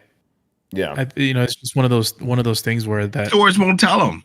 That's all. Just like with the Wii and the Wii U. Remember, people didn't know. Just like, just take it. You need this. Do I need what? The other one? No. I'm going to stick with the end of the fiscal year. Same here. Nintendo doesn't care about holidays anymore. They don't care about that. And an announcement closer to the launch they will count on it to boost sales, right? So they will dump the Switch immediately. They don't care. Like, Nintendo doesn't care about that thing's done. Previous system support. Like, we've seen that before. They'll jettison it as soon as they make this announcement. It's all in on the Switch. They probably have it ready. That's probably why they had lawyers at CES ready to go talk to these guys. They show the peripheral of the system, right? So the system is ready to go. I think they have some titles ready to launch.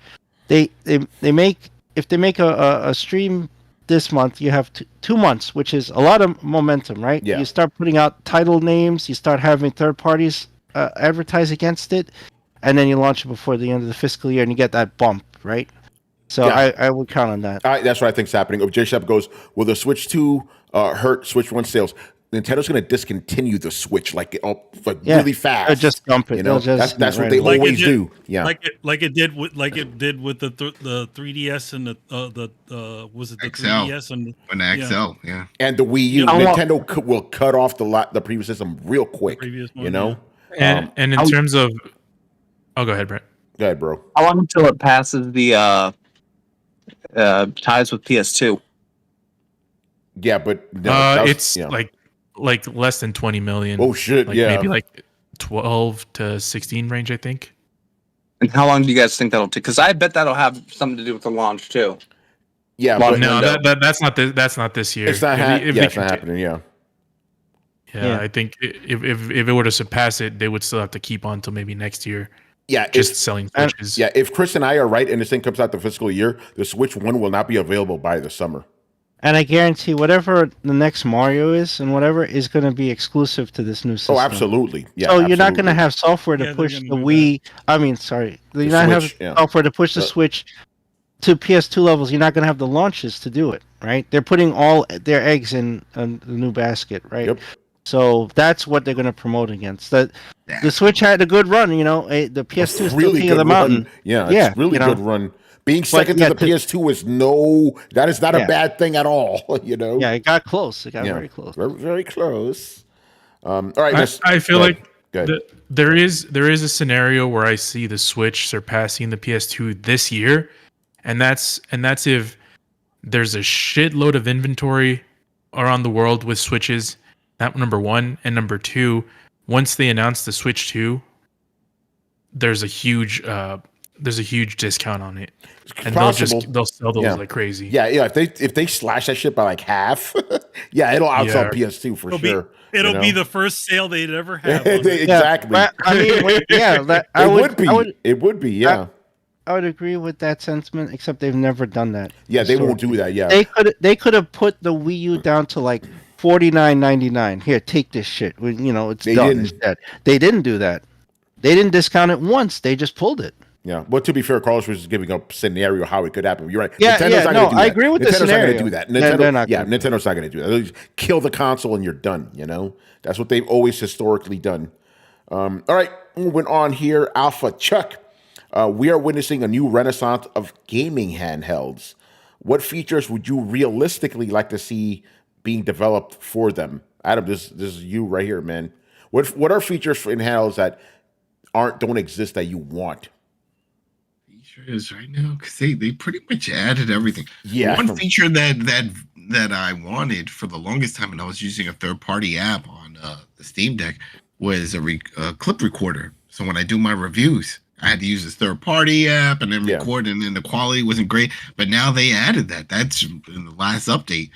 There's actually a button, boom, boom, boom, and I can set it to record. I can select the resolution, how long I want my recorded clips, and then I can send it straight to my computer for upload. So that's pretty much it. There's really nothing. I want good anti-cheat support. That's what I want.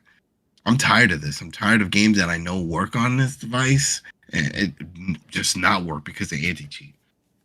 Support, yeah, that's a tough one for me because I'm like, they kind of already nailed the form.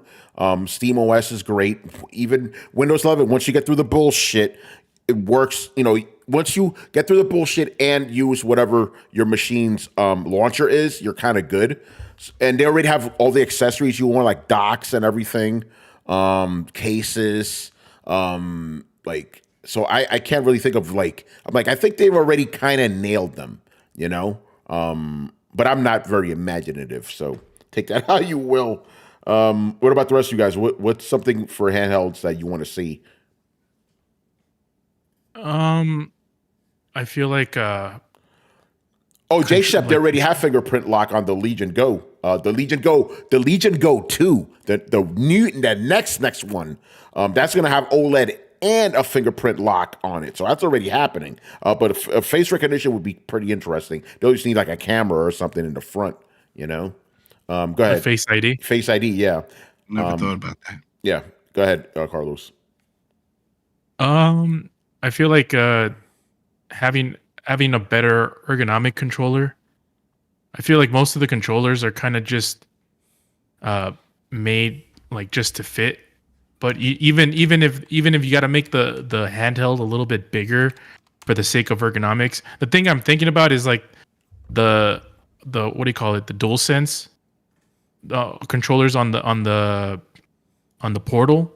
Obviously that's not really a handheld like the other ones are, but if they have a controller like that where they just essentially just use a DualSense controller split into two, and that feels perfect. But the way the controllers are with handhelds, it's just we got to fit something here and it's going to fit these dimensions, and I guess we'll do the best we can. But at the end of the day, most of these controllers are not that ergonomic or not that comfortable to hold for extended periods of time. Yeah, more ergonomic. Well, either way, it's going to be heavy. You're holding a screen, with all the gadgets. By the way, I'm retarded. The ROG Ally X has a fingerprint reader already. So yeah, that technology exists. So Carlos, what would you say to something like the Lenovo Legion Go, where you could just detach the controllers, and just put the handheld, because it has a kickstand too, Ideally, I'm talking about just playing it as a handheld, not putting it in a table or anything, not like that. Gotcha. What I'm saying is, ideally, no rooftop parties or anything like that. But ideally for me, the ironically enough, the PlayStation Portable is the perfect I was about to handheld for say, me. I'm glad you bring this up because I actually wrote an article about this. Like, what would I want to? I should bring this article up. What do I want to see in handhelds? I said, how about a smaller form factor? Maybe something the size of a Vita. You know, because that was perfect for your hands. You know, it was it. I don't know about you, about me, but yeah, it's for myself. For me it was. You know? Yeah, for me it was too small. But you're saying that thing's so massive. but anyway, But the Vita's really small. compared to a Steam Deck. It's very small. So, Carlos, you want what about something in between? You know? Yeah, the Portal, the PlayStation Portal, because it's the DualSense essentially. It's basically, you're just using a DualSense. It's a great controller. Yeah. Okay, so you and I are kind of the same. I would want a smaller form factor. Yeah, it could be bigger than Vita, but smaller than what we have now. You know, I think that'd be good. Anybody here have that Portal? I didn't review it, but I have it in the office. Yeah. Does it support chat? Not that I remember. Right, because that's the other thing. They keep talking about the remote service. So my son for Christmas, we got him an iPad. Yo, Carlos, QL said you have tiny hands. Oh damn, we went there again. Wait, what? In a long time. Let's not talk about that. Let's not talk. But here's a question for you.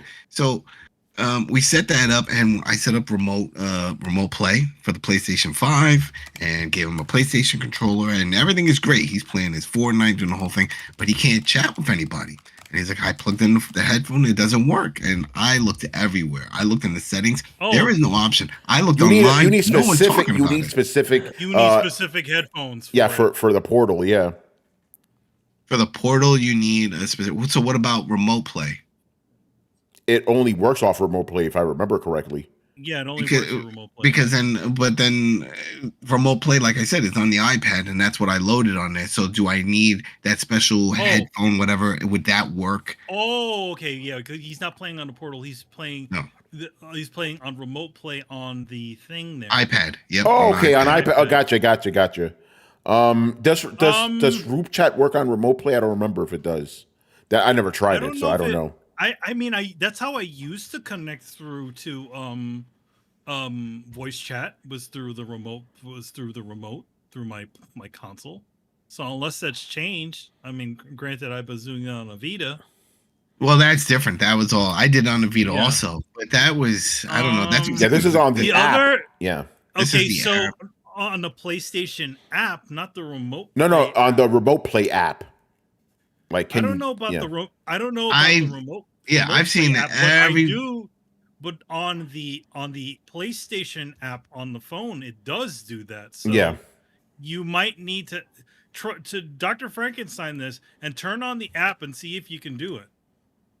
Do in other words, turn on the PlayStation app, the normal PlayStation app that's on the actual phone on the device, and turn on remote play and see what happens. Then that would have to be the way Nintendo did their online chat. Remember, it was like you had to have a phone, and that you had to talk through the phone. You couldn't talk through the console. He has not the phone, but because the PlayStation app also exists for the iPad. So if you had the PlayStation app and then you have the PlayStation remote play, works really well too. By the way, theoretically they should work because So if he runs both of them. Yeah, running both of them. That might be the way it works. I'll try that tomorrow and see. Yeah. All right. Anybody else? Now, does he have his other question? Does he have his own account? Well, no. He has his own Fortnite account, but he is still that's linked to me, and so then he has to still sign in under me. So if you ever see me play Fortnite, it's not me playing Fortnite. Okay. Yeah. The same applies to me when you see me on Fortnite. That's my nephew, bro. Or if you saw me you're like, yo, what the fuck is Tony doing playing Fall Guys? That's my youngest niece. She likes that game. Yeah, you know? It's like, hey yo, it's like, hey yo, what up, buddy? Yo, what up? You playing this shit, son? Like, man, I don't play this bullshit. No, or it's your buddies that are just showing up and saying random craziness. Yeah. All right. Anybody else gaming handheld innovations you want to see? All right, I'm gonna take that. Yeah, go ahead, Manny. Innovations. Yeah, like I think so far everything has been has been pretty good. I think I'm with Carlos. I'd like to see a little bit more of a design, like a better design for these things, because these things, like especially the Steam Deck, it just looks like a fucking Atari Lynx. Yeah. It's this big, it's this box. Yeah, it's true. I like that Lynx. That Lynx looked cool when it came out. I will say this game. though, the Steam Deck and a lot of these handhelds are a lot lighter and more comfortable than they look, because they look like, the first time I was like, that's gonna be fucking uncomfortable, but they're actually not. But you're right, they look like, to me, I called it, they look like a Game Gear. Yeah, they look like a Game Gear, or they look, Tobey Maguire having that giant pocket in this thing. Yeah, and I feel like get a little more designy, a little bit more ergonomic, and I would feel that would be the biggest thing that they could do, because they seem to have gotten everything else figured out, right? Yeah, connectivity and all that other good stuff. It all works. It all seems to work. All right, another one. So this question was sent to me directly, DM, homegirl, Big Titty Gina from the Bronx. Give a shout out, Here we go, BTG. So her question is, what do you guys make of the new Game Pass rewards update? Adam, for no reason whatsoever, I'm going to go to you for this one.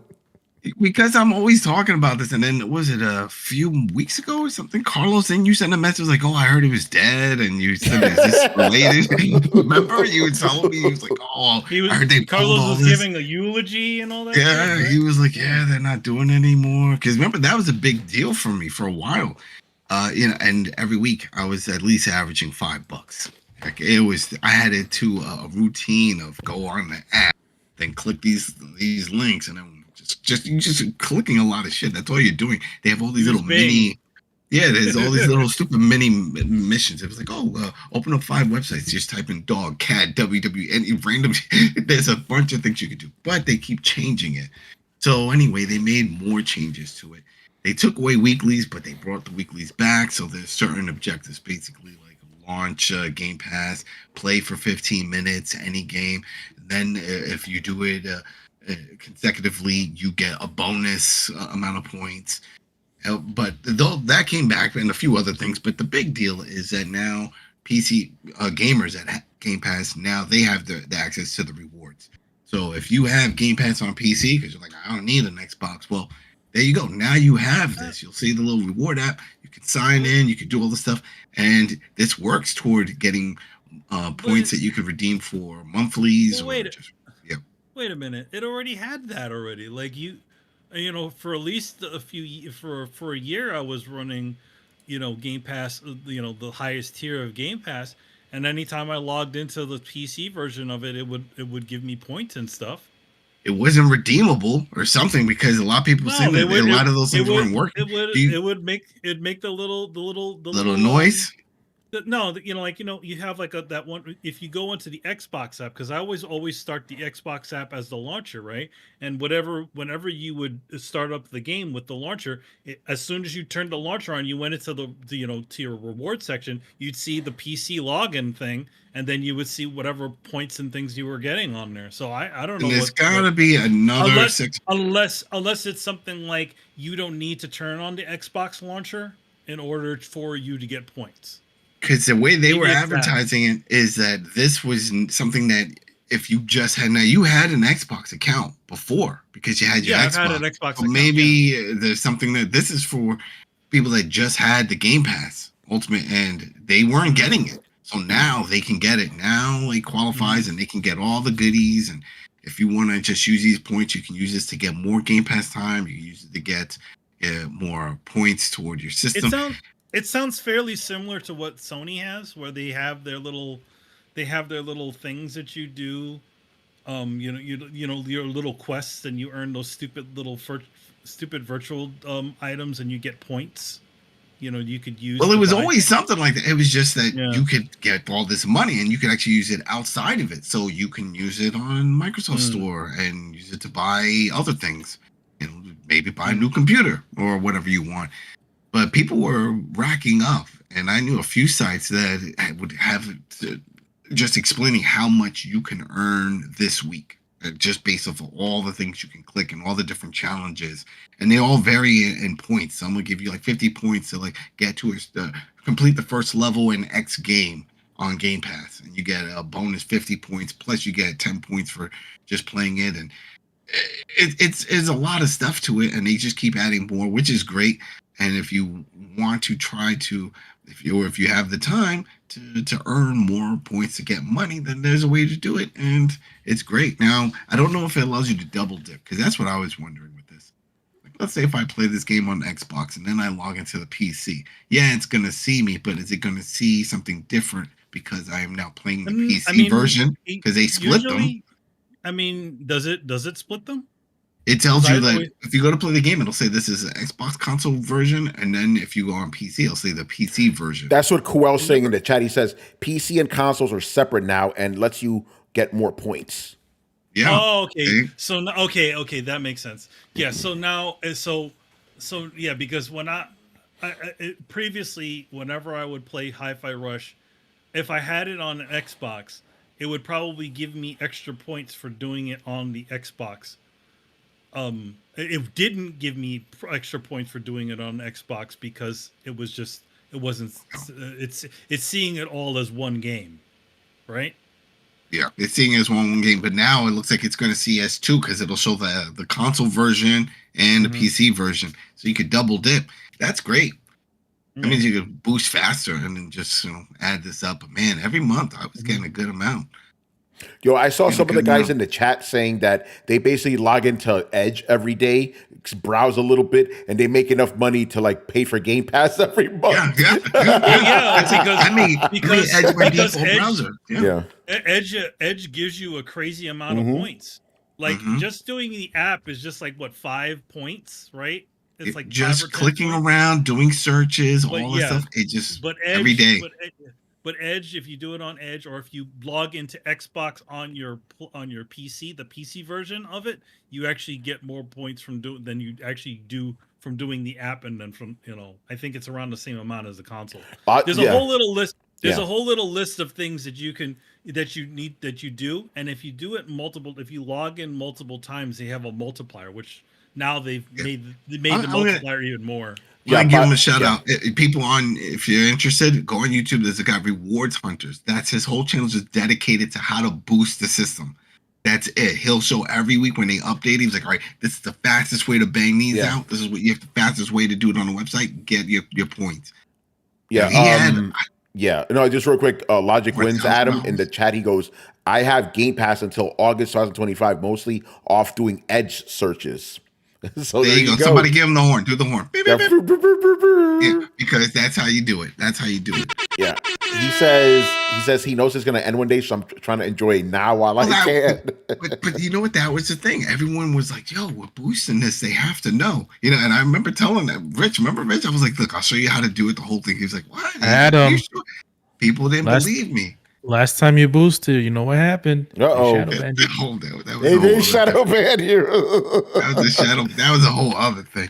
But this was the thing. And then they did change some things. They slowed some things down. Things that they would normally give you. It was like 25. 30 as long as playing crystals or whatever the fuck gives you points, I'm cool with that. You know what gives you points too? When I was fucking around with ChatGPT making images, that gives you points too. Is it ChatGPT or is it the Microsoft one? It's the Bing one, the Bing chat. They call it chat. Microsoft can't settle on a fucking name, but when I was using Bing image generator, that gives you, I have like 3,000 something points accumulated. I wonder how much money that shit'll give me, Yeah, you got it. Yeah, also they, I don't know what they put, a due date on it, while they're good till, because it depends on how long they are. Who knows? That's what I was going to ask you. Like, is there like an expiration date? Because last time I checked, those points are still there. Like they didn't reset or anything. But who knows? It's great, And then you could set goals, and let's say I usually set the gamify, baby. Yeah, so then once I go through, and then also logging into the mobile app every day, I log in, and then it just gives you points for logging in. And then if you do it consecutively, you got a bonus. You get a bonus just for doing it. Multiplier. Yeah, it's a multiplier. So then I'll put it down, and it's like, $5 is just let me know when I get to the $5 mark. And then once I get it, it's like, hey, you hit your goal. You want to redeem it? Yeah, claim. Yeah, right. I have 3,200 points. There you go. So you're close. You need, I think, 4,600 to get $5. But you could right now get like $2-3. You can buy a game. You can buy $2 a game. That's pretty cool. Right. I've earned enough money. This year apparently I earned enough PlayStation bucks to get a $10 gift card. So that's not too bad, right? Yeah. That's good stuff, man. Yeah. All right. Last three questions of the night, people. All right, Tumeke.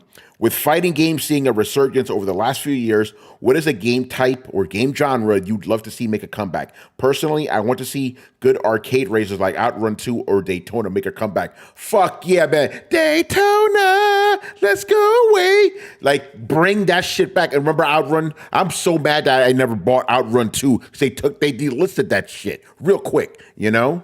I want that. Arcade one of Outrun. You know that? Oh, they do. Ooh, yeah, they made one and with the seat and the wheel. It wasn't a comfy seat, but they had a seat and the wheel and a pedal and stuff. They did the Outrun. Yeah, I don't think it sold well. Oh, man. It's still on their website. Shit, you know, it's still on their website. Yeah, no, I'm with you on that one with arcade racers. How many years have I been screaming for the return of motherfucking Burnout? You know, real Burnout. You know, it's like, come on, bro. You got to play a Yakuza game. Go to the Sega arcade. You have to. Yeah, then you play all that shit. And what about light gun games and shit like Dead or Alive is not Dead or Alive.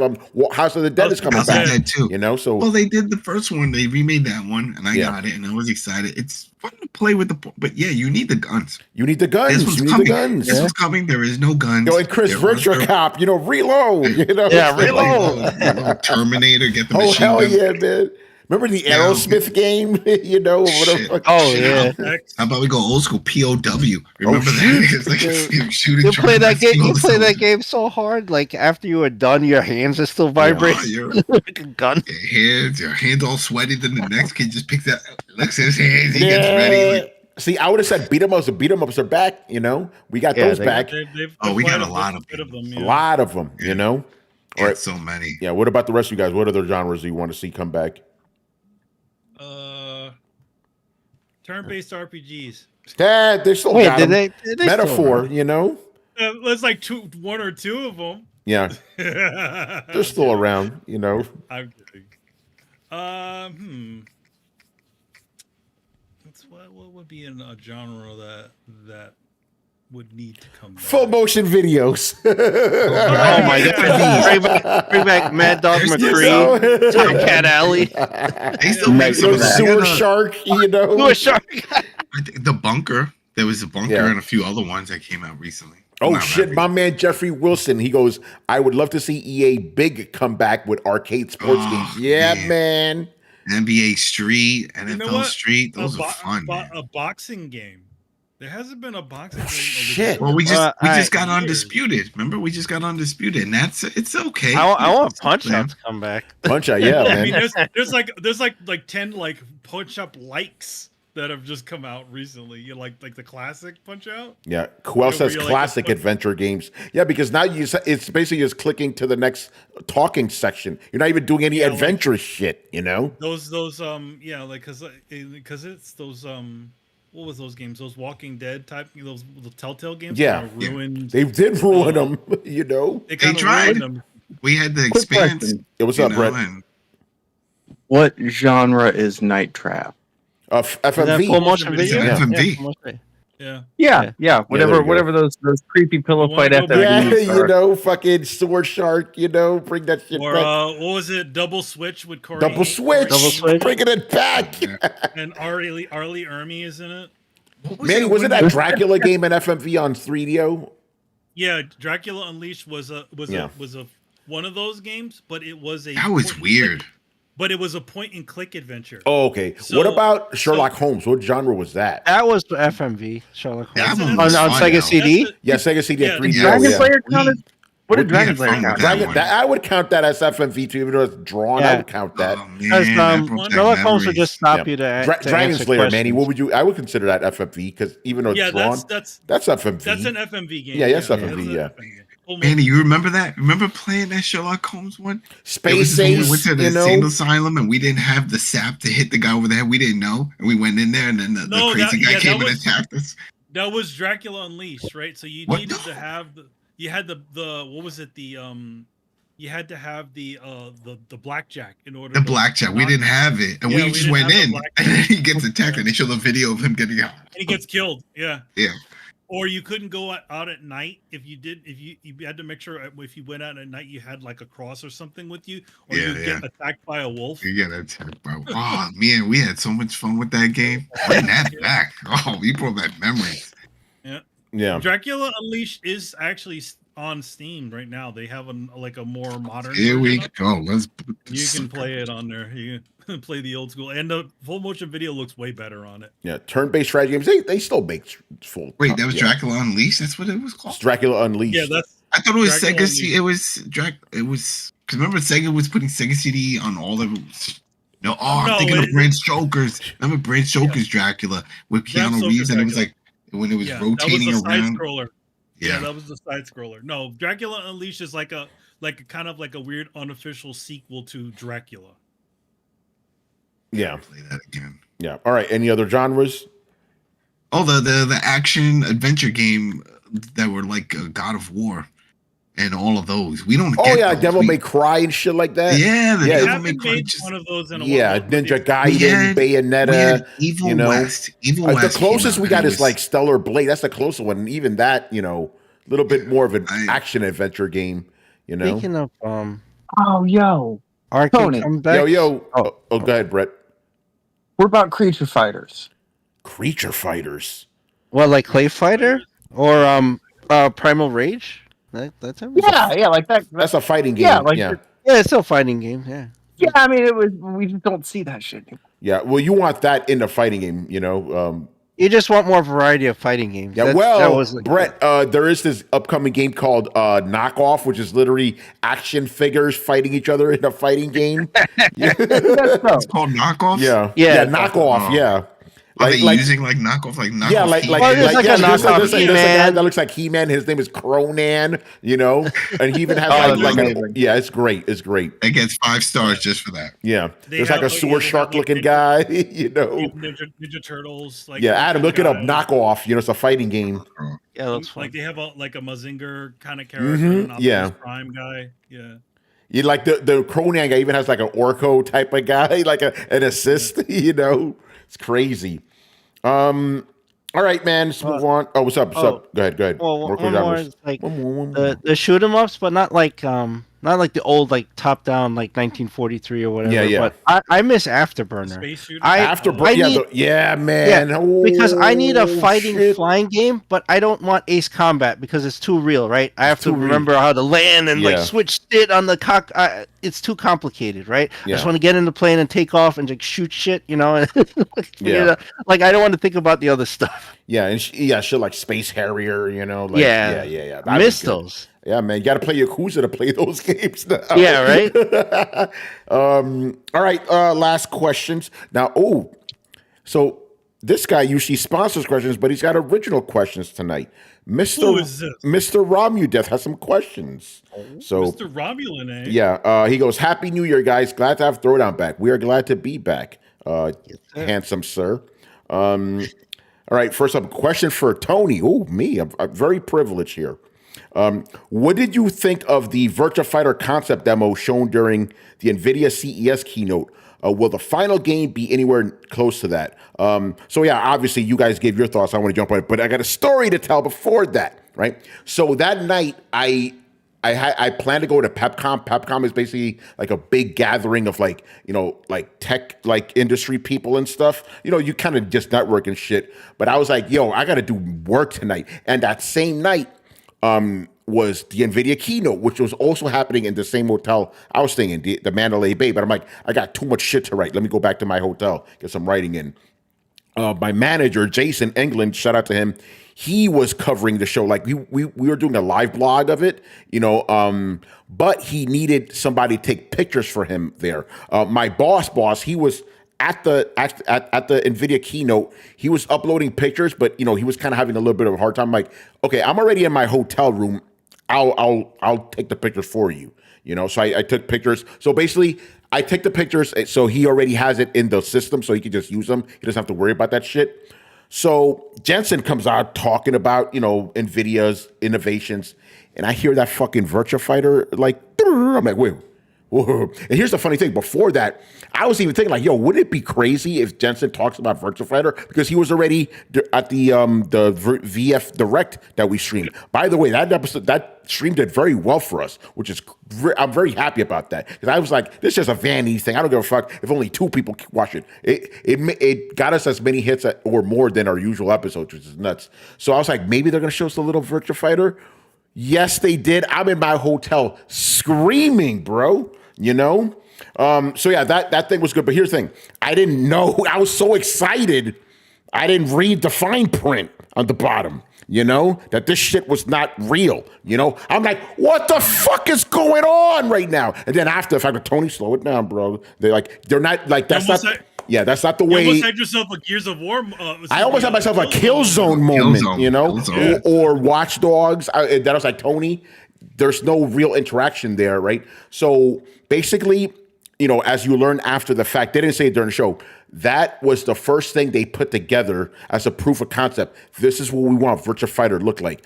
If you guys remember the reveal trailer during the Game Awards, remember that 5-second snippet where you saw Akira fighting against Stella? That's probably the real gameplay. But you saw some of the things from the concept there. Basically, this is just a theory that I have, and some other people have it too. I think in this game, when you hold the block button, they automatically like do animations and shit. Like you won't have to do all that shit manually because they specifically said they want to make the game more streamlined so anybody can play it. If you have to manually block all this shit, it's going to be way too complicated. So I think that it's basically auto block, like that's just the blocking animation, and you saw some of that in that Akira versus Stella thing right there, and that looked like actual gameplay because the shit we saw, the concept was way too fucking smooth. Like a human couldn't react that fast. You know, but and the other thing that you could tell is concept, the fighting style was all off. It was not Hakyokoken. I think it's Baji Kwan in Chinese. That is not Akira's art, like fighting style. The fighting style he was using in that tech demo was way different. Like he's doing all these fucking kicks and shit. Akira doesn't fight like that. That fighting style is more like elbows and backs and shoulders and shit. But yeah, it looks fucking insane. Manny, you during the show you brought up like about ring outs. They actually answered that. This game is going to be kind of like Virtua Fighter 5, where you have some levels have ring outs, some don't. It's going to be a mix, you know, and some may have half ring outs, which is kind of cool. But yeah, no, I'm excited. What's the other part of the question here? Yeah, the final game.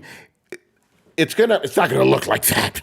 Obviously, that shit is too smooth, but it gives you an idea of where they're going, and this shit already looks like way different than fucking Street Fighter and Tekken, because those two games, like even though they're very different looking from one another, they're very colorful and bright and vibrant and shit. And Virtua Fighter and all the things we saw, even the reveal demo, grimy, dirty, earthy, you know? So if they maintain, and they promise that we want to maintain that realism, we're not going to be doing all this crazy bullshit. Tekken, you see what the final battle in that fucking game takes place in space. It's a Dragon Ball Z fight, basically, you know? So yeah, I'm obviously excited, but I already know this game is not coming this year. It's going to take a while. Take your time. Please take your time. Don't fuck this up, you know? But yeah, I was screaming in my hotel, losing my fucking shit, you know? So yeah, I'm excited for that. All right, in the room over there like he's having a good time. Yo, welcome bro, to Vegas. I was like, fuck, you know. By the way, I love how my room just had like a catalog for strip clubs nearby Vegas. You know. Mm-hmm. All right, and then the last question. This one's for everybody, but you know, for those who care, what do you think of the Evo 2025 lineup that was accidentally leaked? What else are you looking forward to seeing during the official 2025 announcement? So this is funny. So you know how like on YouTube you could like set like you could schedule a video to go up on a certain date and shit. So Evo did that for their presentation, but Adam, the thumbnail listed all the games that are going to be there.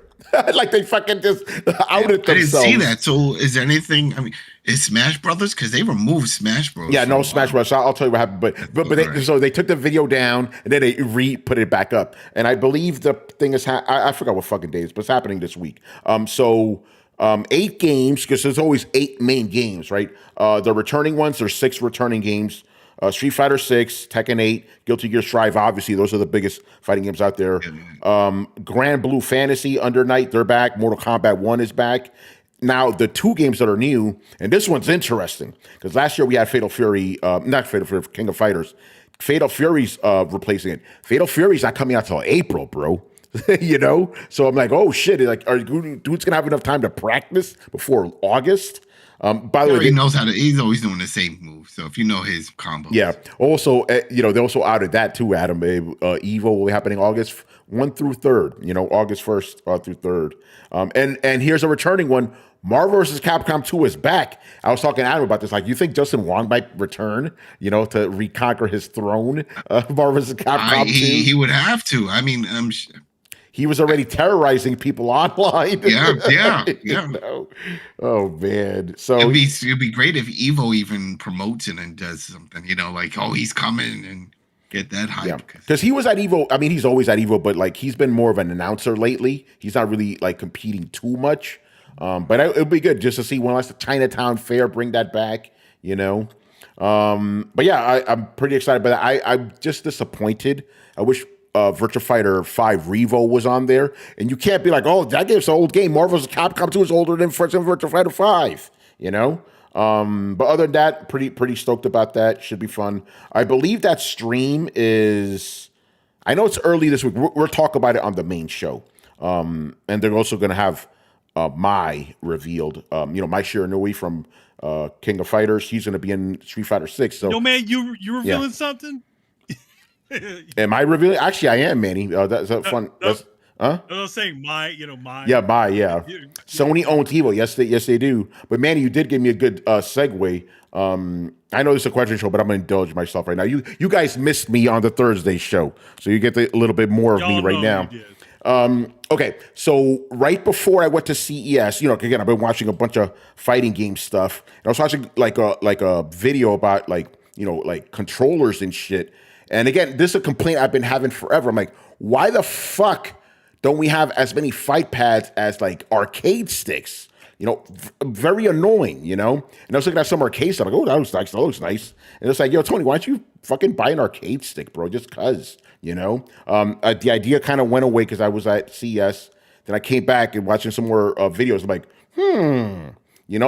I'm still going to be a pad guy, but like, why not? So I said, fuck it. I got money and I got myself an arcade stick. Check this shit out. It's so fucking good. There you go. So what kind of buttons on this one? Yeah, are they using Sanwa joystick, Sanwa buttons. So this is a Mayflash F700 Elite. Even has like rubber padding. So I was fucking around with this. So what I did was I was like, let me load up a bunch of like old side-scrolling games and like shooting games and stuff because like I need to like get myself refamiliarized with the joystick and shit before I even attempt fighting games. So I was like, let me try a fighting game first, see how bad I am with it, and then I'm gonna see my progress in a month. Yeah, that kind of went up in smoke. I was doing good with this shit. Like I was able, like right. I would say I'm like at 80% efficiency. Like I'm able to do my fireballs. I'm able to do everything. Only thing that I'm putting more work into is like the double fireballs for the super moves at him. For Street Fighter. Mm-hmm. And Manny, you'll like this. The fucking the super moves in King of Fighters. I'm able to do that shit easier on this damn thing. Isn't that something? Because I have those SNK games. Yeah, like those things are murder on your thumbs. Yeah, doing those kind of back forward motion. Yeah, because I was scared. I'm like, am I gonna be able to pull it? Because it's basically Hadouken backward and then Hadouken forward. But I was able to do it. But yeah, it's this thing's, and the reason I bought this one not only is like $150, but like it's like you see this right here. For you guys, it's backwards, but it's compatible with everything. And on the side here, little compartment for the cable, right? And the cool thing is, if you guys see it, because this thing's fucking heavy. Little dongle, which is pretty dope. Put that on my Are fucking you head. using that on the Well, that's- PS5 or the PS5. PC? PS5. That's the one you can mod that one. And you can, and know, that's I the other have- I reason have I a few bought of it. them, Yeah, that's the other and reason you could mod really- it. Yeah, You could tweak them out. You could change out the buttons, the sticks. You could change out the face plate on that one. I got a few, and I'm surprised because remember you sent me the 8-bit do one. I sent so you. you Yeah. never you didn't even use that one. No, I used it because again, I wasn't even playing fighting games at that point, you know. So I was like, Adam, you know, but that was a good stick though, you know. Yeah, no, it is a good stick. I've used it. A bunch. Yeah, I could that one. literally. Then Chris sent me his tournament edition Street Yeah. Fighter 4 one. Yeah, I could literally have Manny do some artwork for this shit. You know, that'd be kind of fun. Go ahead, Manny. All I need is the proportions, what it is. Yeah. So this thing's pretty fun. I'm gonna be so now exclusively. Probably for a while, I'm just gonna play on this, nothing else, just so I get used to it. Especially It's if the only way to play a fighting game. Yeah, it's the only way. It's different. I still maintain that if you're used to one input, stick with that. But there's no harm in learning. And eventually, I also want to check out those leverless ones. They're fucking weird, but I'm like, I can't. Yeah, I'm like, because it's like it'd be like typing basically. You know? It is. It's just buttons. It's buttons. But you know what else is also good? Doing beat 'em ups, playing beat 'em ups. Oh, I was playing some Final Fight, boy. That shit was fun. You know, yeah, it's a lot easier on the hand because you know you're pressing the little buttons on the controller constantly, and this is different. You just move the stick. Adam, you'll like this story. So I was watching some videos of the proper way to hold the stick and how to use it and stuff. None of those videos work for me. You know why? Because this is gonna sound fucked up, but it's true. A lot of these guys were Asians. They're small hands. Like I'm like, yo, my head is too fucking big for the way to hold it the way they're holding it. You know. But I found a way of doing it, and shit all worked. And basically, I'm not using my elbow or nothing. I'm just using my fingers and the wrist. Nothing else. You just keep it nice and loose. You know. Have you seen the way Justin Wong holds his? No, I never seen that. How does he hold it? He like slants it. It's like almost completely down, and he's up, and his arms are up high, and he's like, I'm like, what is that? Yeah, he doesn't even really have it on his lap. It's really like there's these. Okay, so the Tekken community has like some of the best players are actually from Pakistan, and the way they hold their like they hold the stick normal, but they put. Let me see if I could even try to replicate it. Like they, like they go like this instead of like keeping your hand flat on the base. They play like this because they feel that's more ergonomic, which is crazy, you know. But yeah, there's definitely different ways. But yeah, I've been having some fun with this. I'm like, fuck it, why not? Indulge yourself, you know. Especially if something I'll tell you guys off air if that may come true. Who will see? See, like, what's up? Ooh, what's that? This is my custom Ninja Turtle one. Oh, nice. That I had with the sim line. This one, that's the same thing. Oh, look at all those buttons. Yeah. So then we have everything set up on this end. I love this one. But the thing is, unlike yours now. Yeah. So Microsoft no longer supports it. Oh, really? The board that's on here, the manufacturer didn't pay for the license, right? So this will work on a PS5. It'll work on my PC, which I can still use, and I still use it, but I can't use it on the Xbox. Interesting. Yeah. Because there's Adam, have you seen the Hori like alpha? Like it looks really nice. They make some really, make some nice ones. I want that one, but like I didn't like the cable management in it. It's like opening up is fine, but like the place where the cable goes is also where the cables of the buttons are. I'm like, that's a little too dangerous there, you know? But it looks really fucking nice. So who knows? Maybe I'll start collecting these fucking things. I need a hobby to do, you know? Especially if I'm really big into fighting games now. But yeah, this thing's fun. Mayflash, F700 Elite, go check it out.